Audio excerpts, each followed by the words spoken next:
یہ ہے یہاں ایک بہت بڑا سوال اب کیا ہوگا. دیکھیں جی کہ خان صاحب نے جو 23 کو اعلان کیا، دیکھیں وہ تو پہلے اس کے اوپر ایک کویسچن مارک تھا،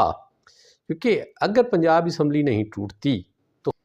تحلیل نہیں ہوتی تو خان صاحب کا یہ جو آبجیکٹیو پورا نہیں ہوتا. پھر کے پی کی اسمبلی توڑنے سے انہیں کوئی فائدہ نہیں،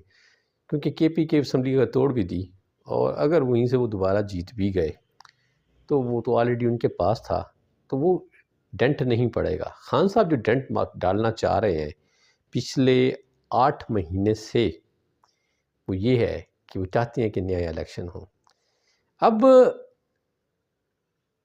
پاکستان میں سوائے پی ٹی آئی کے کوئی بھی نہیں چاہتا، بلکہ پی ٹی آئی میں بھی اگر ہم بات کریں تو پی ٹی آئی میں بھی کچھ عمران خان اور ان کے کچھ ساتھیوں کے علاوہ شاید کچھ لوگ ہیں جو ابھی نہیں چاہتے کہ الیکشن ہو. تو اب خان صاحب کی مطلب یہ خواہش